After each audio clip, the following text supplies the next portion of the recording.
Hi, all. Thanks so much for joining us on Speaking of Making Healthcare Work for You. I'm Stephanie Fields, joined by my co-host, Dr. Apoorv Gupta, and today we are welcoming our guest, Dr. Dalila Lewis, who is the Division Chief of Pediatric Neurology at the MUSC Shawn Jenkins Children's Hospital in Charleston, South Carolina. And she is also the Child Neurology Residency Program Director. So thank you so much for being here. Thank you so much. I'm so honored to have been invited, and I'm happy to spend some time talking with you this afternoon. We are really excited to have you. We found you because there was a really amazing article in the local Charleston paper, and it was talking about all of your accomplishments. And I was so struck by so many things, including the fact that the department that you're in now was pretty challenged with high turnover and inability to get people in a permanent position there. And now you're there leading this, taking on the challenge, but really making an impact, taking the wait times from sometimes 8 or 9 months to get seen by a neurologist to now sometimes just weeks. What has it been like for you to be at MUSC and being able to make that tangible difference in a year or less? It's been a great opportunity, and it's also been very, very rewarding. I was struck, by the ability for the team that I am working with to kind of work together and to be open-minded about kind of out-of-the-box solutions to some of the problems and challenges that this division has previously faced. And new leadership, and welcoming new leadership, and not necessarily being met with skepticism.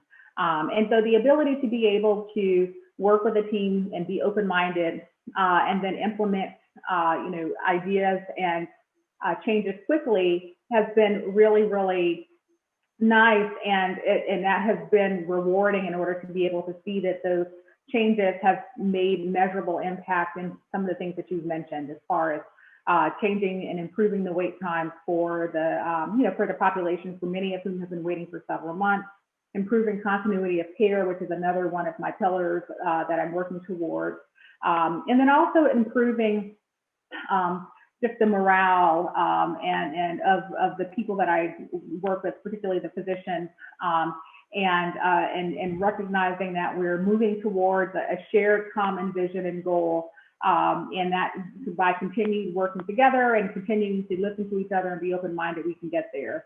And I have found that since day one, as far as kind of arriving boots on the ground, in August, I have had a very supportive team from my leadership, so from the department as well as the hospital administration, in support in being able to have buy-in to kind of move some of my ideas forward. What are some of the greatest challenges you found, Dr. Lewis? It seems like you've had a lot of support, but are there things that have been particularly difficult to work through?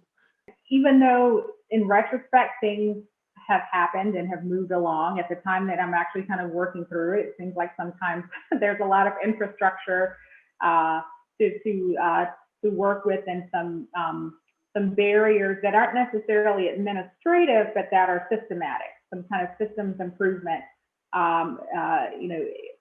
barriers that have been, have represented a challenge. What I have found, though, is that by speaking directly with people, as opposed to kind of making assumptions that something cannot change because this is the way it's always been, but by trying to get to the source or the root of why is this system in place and how can we go about changing it, I have found that sometimes it may take a little bit to find out where the system can be changed, or who the person is that can help change the system. But by being able to kind of nail down it and then talk one-on-one with people, that has really been key in being able to then make changes, that provide benefit. And it may not entirely change the system, but we can change components of the system to work to our benefit. It was something that you mentioned too, along making changes, but for the patients, is being able to be a diverse figure within this department. And you said that you're happy to add to the diversity, but also that they had a pretty diverse team in place. So what has it been like for you joining that team and becoming part of Charleston? Like that's also been an aspect that I have found very, very rewarding. When I interviewed for the position here, I was able to interact and meet with other division chiefs in the department. And I was struck by how many of them were women. And I found that very, very encouraging because it signaled to me that the administration and leadership as a whole recognizes that there is value in diversity, in not just gender diversity, but also diversity of backgrounds, diversity of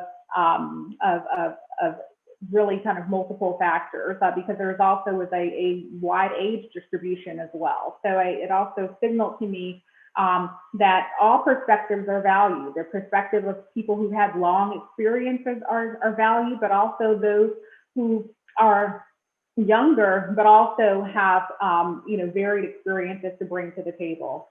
And so in being the first woman of color to lead the division, I think that from the perspective of knowing where we are in the South, and that kind of thing, that in and of itself is not terribly surprising. However, I would say that within the realm of where I see MUSC is going and the changes that they have been moving forward with diversity prior to my coming here, that I don't find that a surprise, and I expect there to be more diversity in leadership moving forward, because that is something that as a department, the pediatrics department chair, Dr. Andy Atz, has championed and has been championing for quite some time. And I'm pleased to be really in a department that values that and that recognizes that moving forward really requires diversity. Could you tell us a little bit about how you've been able to make some of these dramatic changes? I mean, taking the wait times down from months to weeks. What exactly, 2 or 3 things that you did that would help our audience understand how you troubleshoot that?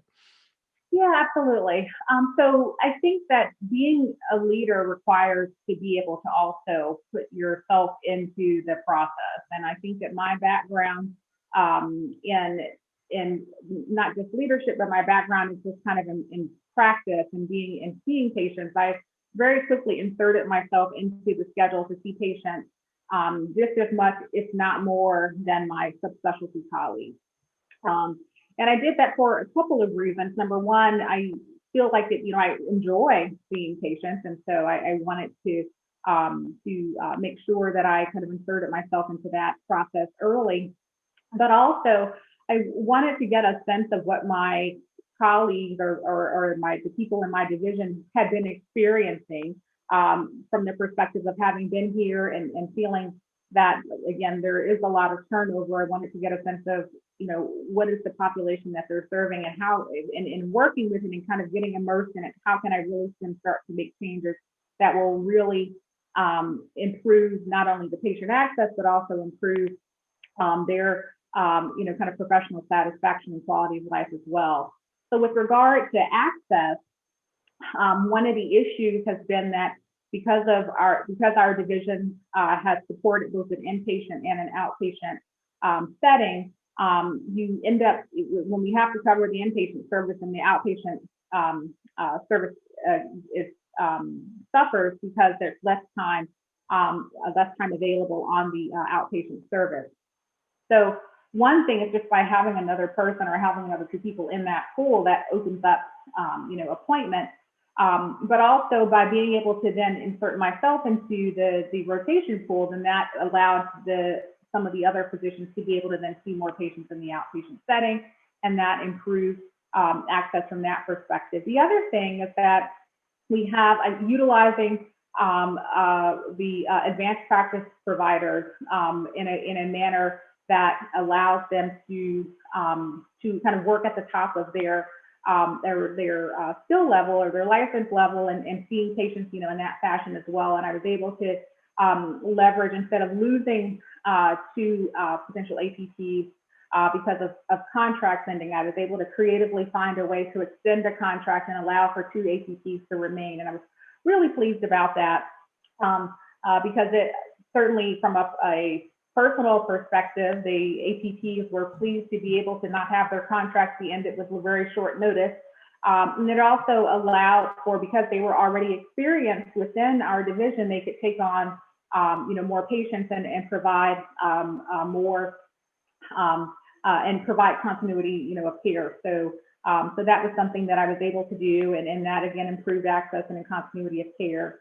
And then with regards to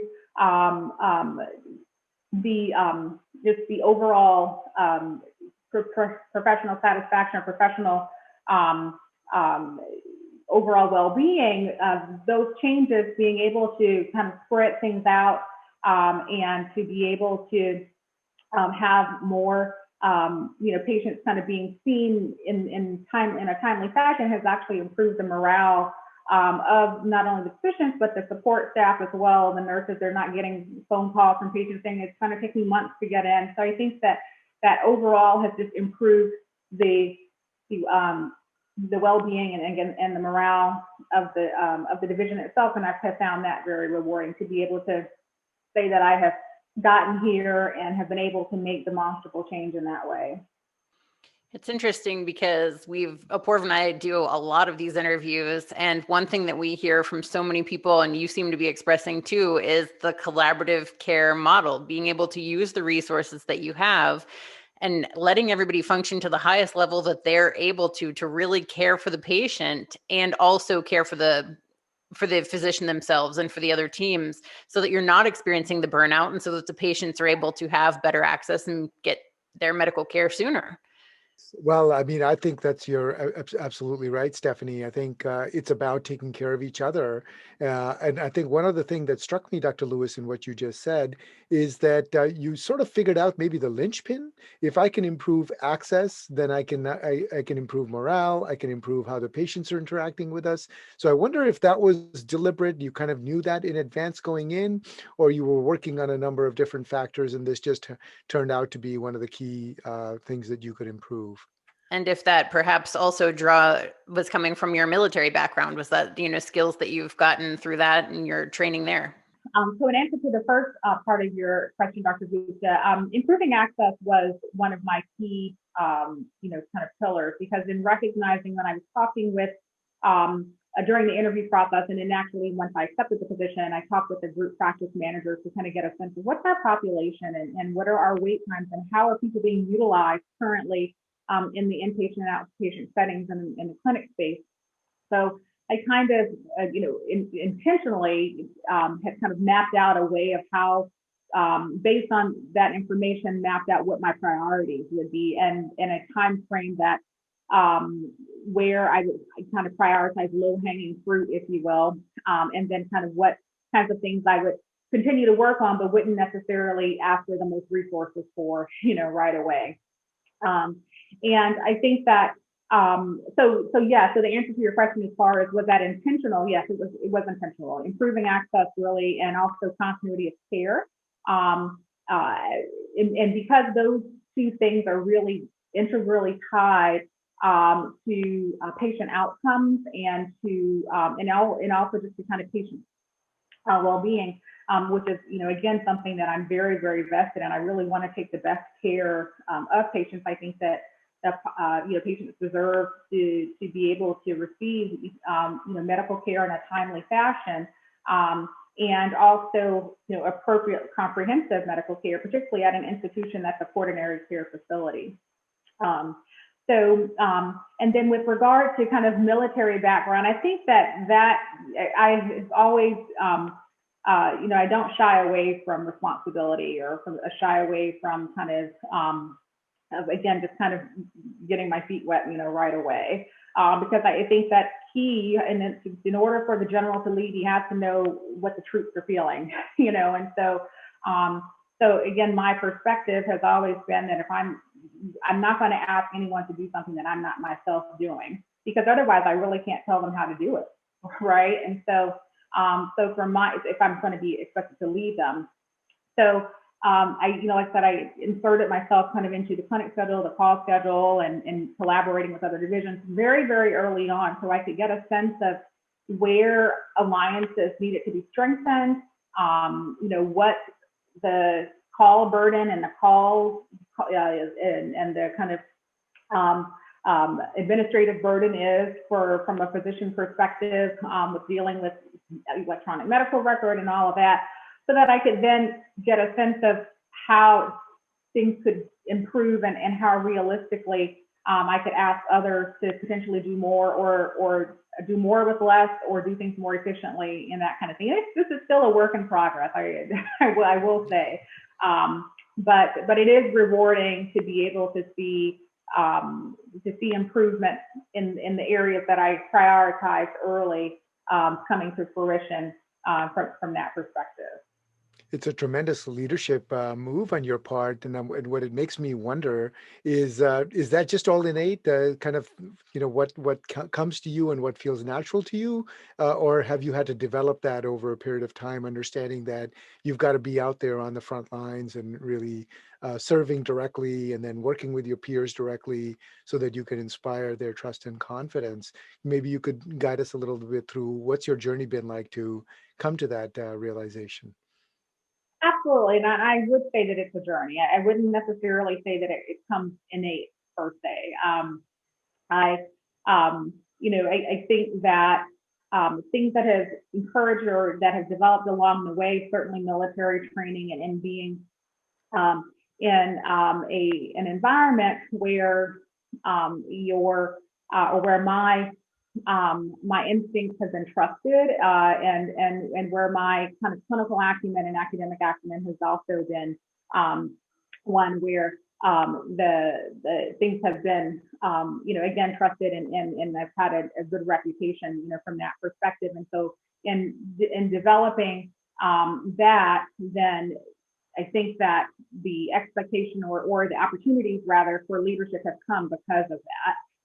And I have not shied away from leadership opportunities, and I feel that has to do with I think that there are because people of color often do not necessarily get leadership opportunities. I have felt that it's important that if I am offered a leadership opportunity, that it's incumbent upon me to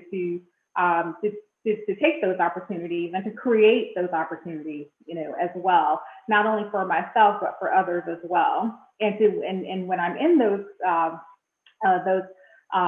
roles, to have an example such that I've paved the way for others to follow in my footsteps or to do better and to move forward. Things that I have and benefited from along the way are my professional society memberships. I've also had really good mentorship. And I am a member of the American Academy of Neurology, and I was selected to be a part of the diversity leadership program about a year or so ago. And that was a really nice and very character building experience, because I think that in medicine, it's not often that you get the opportunity, particularly if you're on the clinical side of medicine, it's not often that people get the opportunity to really focus on their leadership skills unless they're doing a business course or unless they're doing a specific degree, type course or something along those lines. And I think that professional societies like the AAN, which is the American Academy of Neurology, or the AAP, which I'm also a member of, the American Academy of Pediatric, recognize that physicians need courses to help them be better leaders if they're going to be able to lead in their organizations and create structural change if that's needed, or also just to have a seat at the table and have representation in these types of higher leadership positions. And so being selected for the diversity leadership program was really, I think, key in helping me to to recognize a leadership style. I didn't necessarily recognize that I had a leadership style, but to recognize a leadership style, and to also to be exposed to other leadership styles that you can then utilize depending on what the situation calls for. Sounds like you're in the perfect spot, because MUSC's motto, as you said, is changing what's possible. And it sounds like you're really just thinking about things so differently, being able to think about leadership and what matters for the team that you're leading, but also then how that's going to translate to better care for your patients, and wondered what what you want your patients to be left with. What feelings do you want them to have when they come see you, when they leave your office? I want my patients and families to feel that they've been heard and to also feel that they are getting the best medical care possible. I want them to feel like if they come to MUSC, they're going to get the same care as they would at some, at another institution, that carries, the same or higher reputation. I certainly want them to feel that also that they have found a physician that they are going to that they can partner with, that there's a connection there, that they're not just a patient, but they're a person, and that there's a family unit. And I have found that that the overwhelming majority of families that I have seen and patients that I have seen are so welcoming and thankful, despite having an environment where they may have not had continuity of care, or where they may have had very low, poor access to care, or they've been rescheduled for the 5th time. That frustration has not been directed in a way that I have felt that there has been any kind of skepticism or animosity, but if anything, it's thank goodness you're here, and we are so happy that you're here, and I hope you're not leaving anytime soon. Dr. Lewis, I'm really fascinated by what you have to say. It's just hats off to you for your leadership style, your presence, and what you're teaching us. You mentioned that you're the residency program director for the pediatric neurology, and I'd love to know how you're teaching the residents about leadership. I mean, they're just starting off in their careers. Obviously, they have you for a role model. How lucky they are!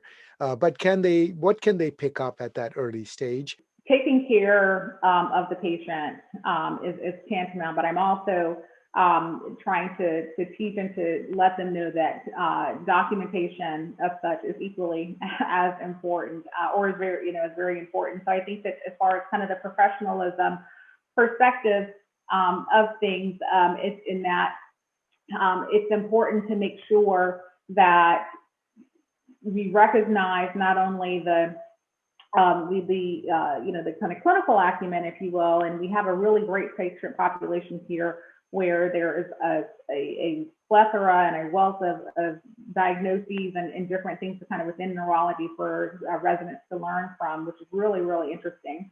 But not just to see the interesting patient as the diagnosis or the disease or in that kind of thing, but also to see the interesting patient as persons and as families that are scared and worried about what does this mean? What does this diagnosis mean for my child? And what are things going to look like, going forward for the future?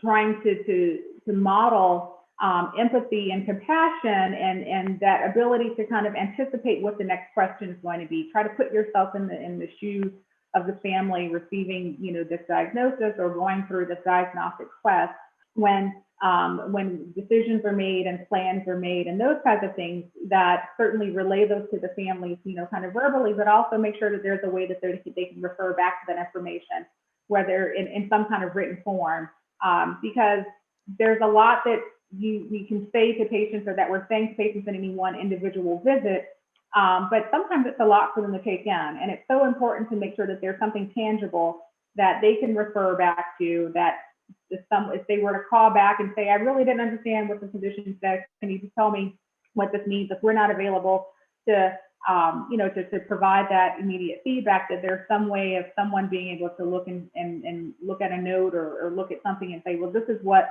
what was said during, during your visit, and that they can then, have something that in a written format document, what the thought process was and what the plan was. You were talking several times about how important it is to treat the patients like people and like family. And you shared with us that you had a premature daughter who was born at 24 weeks years ago, who's now fine, thank goodness. But how did that experience of being a NICU mom to a 24-weeker change the way that you treat patients, and how does it impact your everyday treatment plans?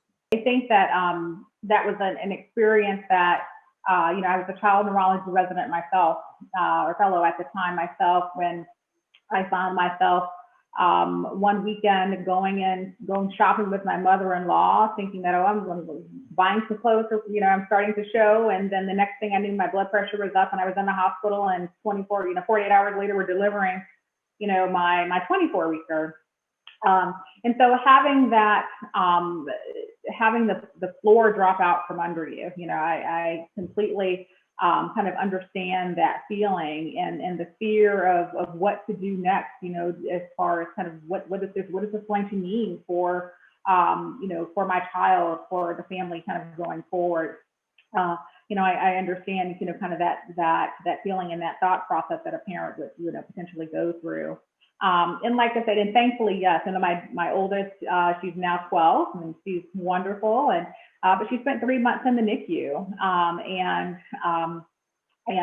I understand the determination of when in the feeling of parents who kind of feel helpless and want to hang on to one thing that they control and one thing that they can do, because everything else is just out of their control and it's up to their faith, or whatever it is, right? And so for me, even though I was a physician myself, and I certainly understood all the outcomes and possibilities and that kind of thing, but for me, the one thing that I could do and the one thing that I could control was getting there every day to see my daughter in the NICU, and then also the breastfeeding and being able to pump. That was so important to me. And I would say that one of my proudest moments in the NICU was getting an award for producing, a lot of milk and that kind of thing. But I think that my point with that story is that I think it's really important to give hope and to also allow a feeling of control in a situation where there really is, to some extent, a lack of control. And that will require kind of partnering with the family to find out what's most important to them. And then working from there to figure out how you can help them hold on to what's most important to them. Because you're not going to be able to necessarily, control the outcome and control everything. But if you find out what's important and then partner together to say, I'm working with you, and to work with, what's most important, then I think that will, speak bound, to the family, and it really allows you to kind of partner and move forward together. And so that experience for me, certainly helped me to from a holistic perspective, kind of be on the other side, really taught me that. And then also I really had a really great medical team that listened to me, and again, really allowed, my own kind of fears to be heard, without fear, kind of a judgment or in that kind of thing. So I think that that's really important as well. Well, thank you so much. We can tell that obviously made a big impact, and you're making such an impact at MUSC. They're definitely lucky to have you there. And thank you so much for joining us on the show. Thank you. Thank you so much for having me. It's really been an honor. And I really am thankful for the opportunity to be here and to work with the community, and looking forward to many more years. Well, thank you so much. Thank you so much. Thank you all for watching. Bye-bye.